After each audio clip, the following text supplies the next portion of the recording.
No meio de uma leitura, eu me deparei com um verso que falou muito comigo. E eu vou falar ele aqui para você. Porque eu passei por uma situação que muitos não sabem, que me gerou também acho que a maior experiência que eu tenho na minha vida de encontro com Deus. E eu vou te contar, talvez você já vai assistir, vai saber primeiro do que até algumas pessoas da minha família. Em Salmo 6, exatamente no versículo 6, fala assim: já estou cansado do meu gemido. Toda noite eu faço nadar a minha cama. Molho o meu leito com as minhas lágrimas. Esse salmo, boa parte dele é uma lamentação, é um desabafo de um momento muito difícil. E o que eu quero contar para você é algo que eu passei, que eu não desejo para ninguém. É algo que eu não desejo se eu tivesse inimigos, para o meu pior inimigo. Porque eu acho que é a maior dor que um ser humano pode viver, que é a perda de um filho. E talvez você que está assistindo agora não saiba, mas eu já perdi 3 filhos. Eu tenho um filho, o Joaquim, que já vai agora fazer 10 anos, em 2026. Mas depois dele, eu e meu esposo, nós perdemos 3 filhos. 2 gestações já avançadas, já quase com 5 meses, e uma gestação que nós perdemos ali no primeiro mês. E cada história de perda, ela é diferente, mas a primeira, foi a mais impactante, porque foi, acho que justamente a primeira vez de uma perda, e também porque eu já estava com muita expectativa para que isso acontecesse, para que nós engravidássemos de novo, que nós tivéssemos outro filho. O Joaquim já estava já tinha assim, uns 5 anos quando nós decidimos voltar a tentar, e voltando a tentar ainda demorou bastante tempo para conseguir engravidar pela primeira vez. Comecei a fazer tratamentos inclusive com nutricionista para mudar a alimentação, para conseguir engravidar. E aí, quando nós conseguimos, em 2023, foi o auge, a família toda comemorou, todo mundo ficou feliz conosco, assim, né, junto os irmãos da igreja, enfim, porque sabia que isso era um desejo do nosso coração já há bastante tempo. E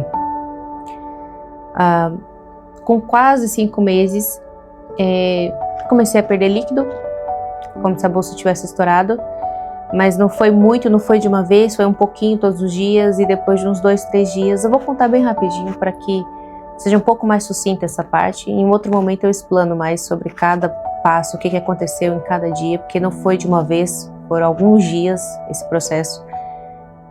E ali por volta do 3º dia, perdendo um pouco ali de líquido, todos os dias um pouquinho, fazendo repouso e tudo mais, eu comecei a perder sangue e ter cólicas muito fortes. E nós fomos direto para o hospital.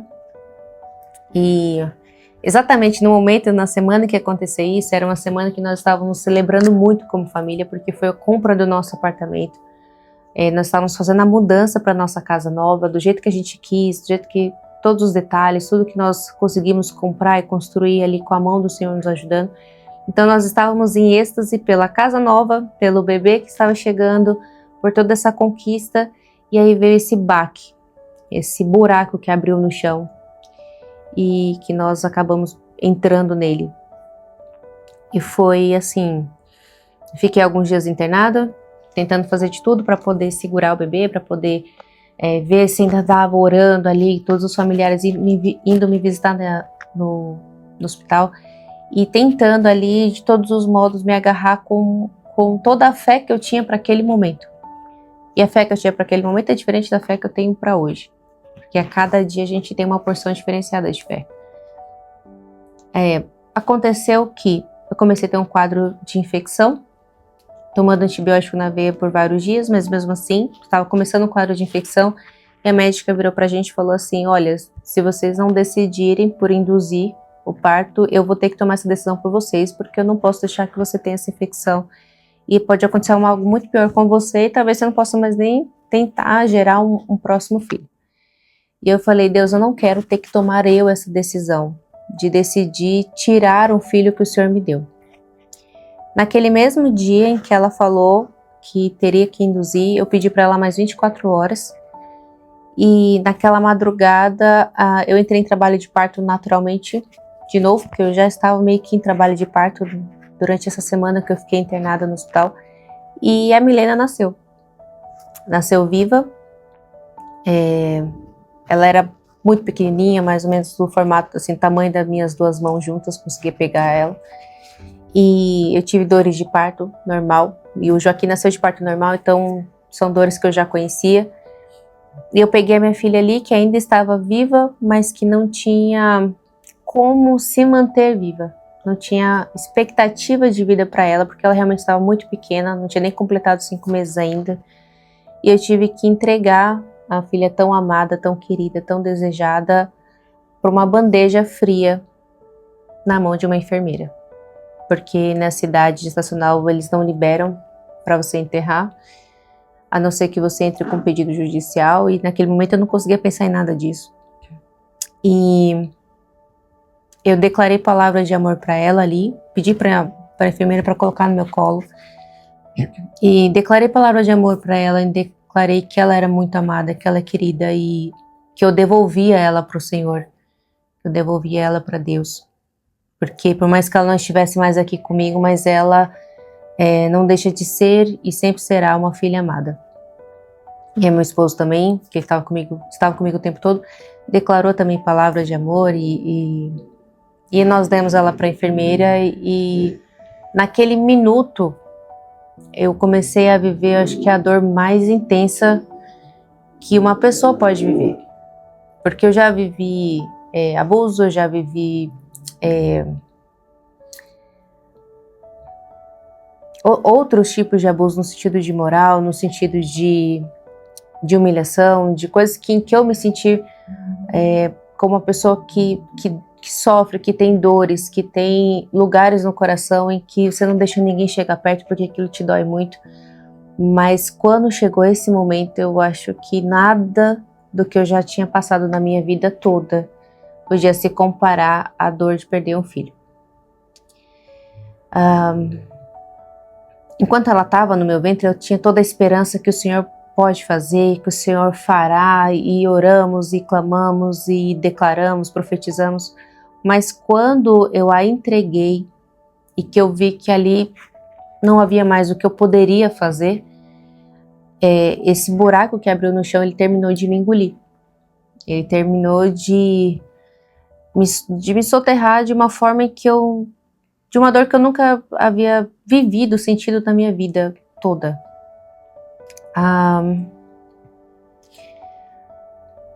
Por dias eu fiquei chorando, assim, inclusive escondida, sabe?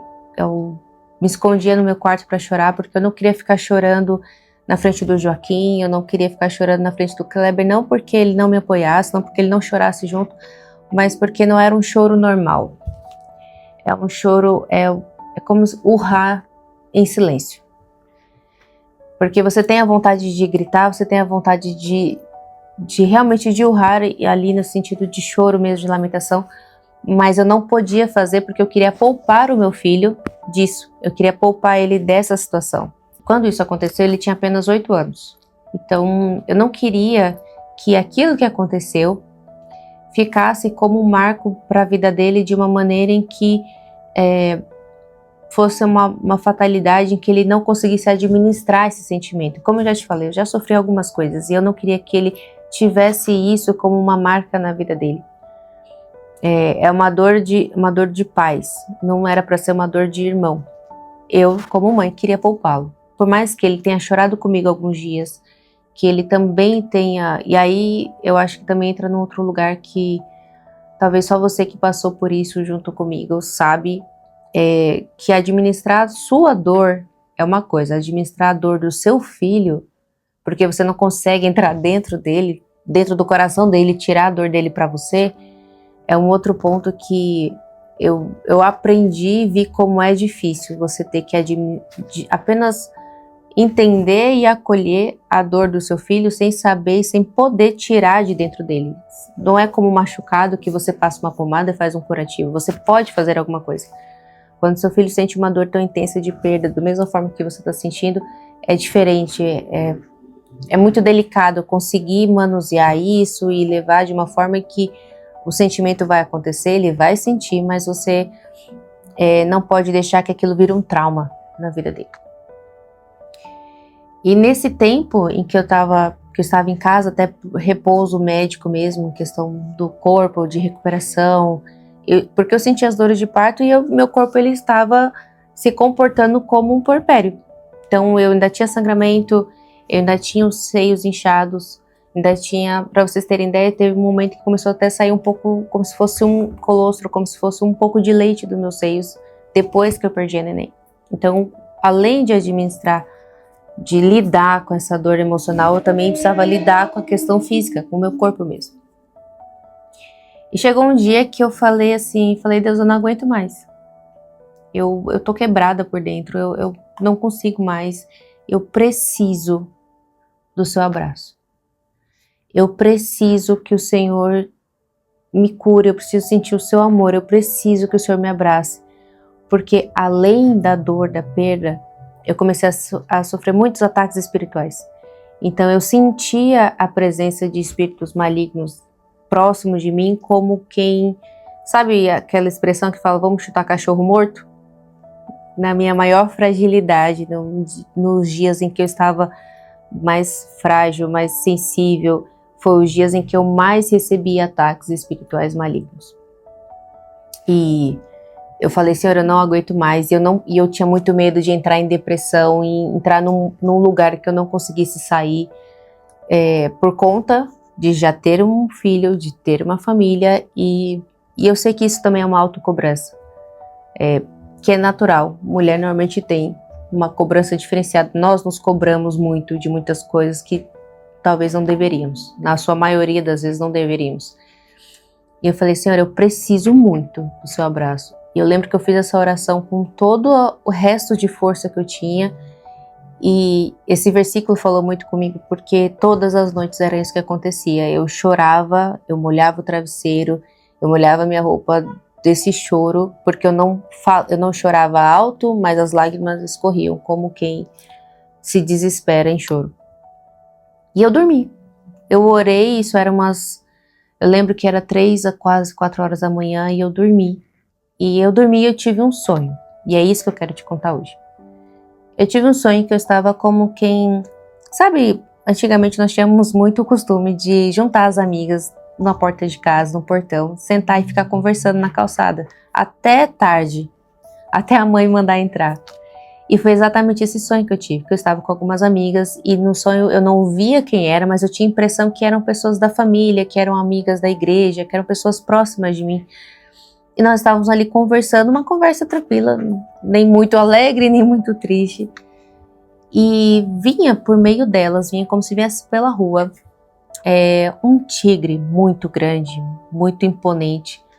E ele vinha assim como quem passa pelo meio das pessoas, e ele me abraçava e falava palavras palavras de conforto, mas assim, eu não posso te falar o que ele falou.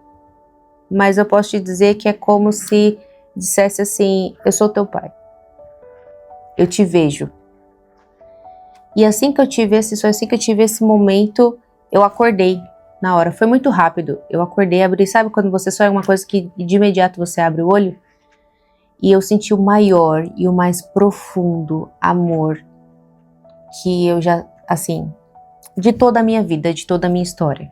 Eu não senti esse amor com a minha mãe, eu não senti esse amor com o meu pai, não senti esse amor com pastoras queridas que cuidam de mim, com irmãos, com meu esposo, nem do meu próprio filho.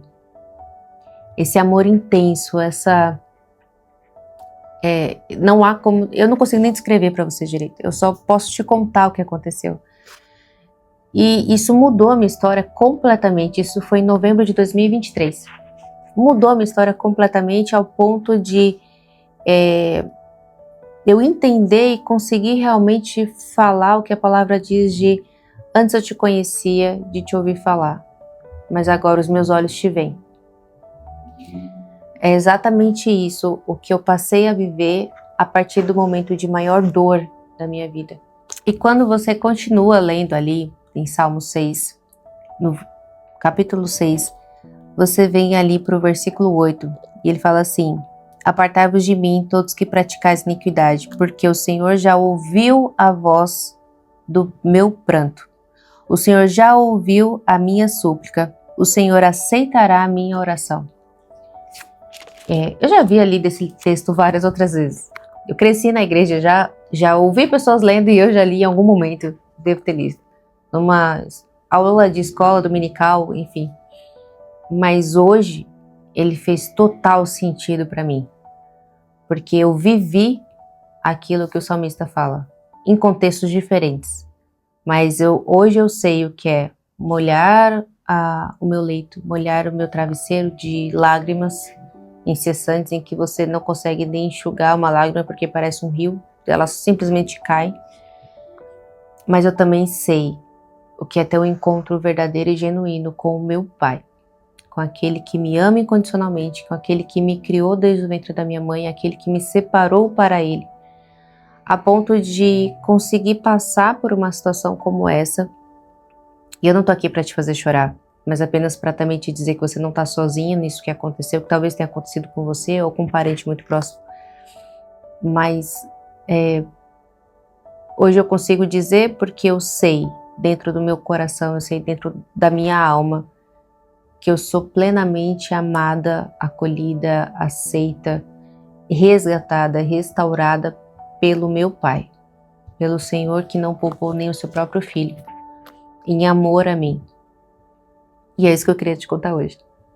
Essa é uma história que nem todo mundo sabe, mas que eu senti do Senhor de compartilhar com você, porque eu acredito que se você está vivendo algo parecido e talvez não no mesmo contexto, saiba que orações feitas no momento de dor, com fé, elas são atendidas, porque o Senhor escuta o clamor dos seus filhos.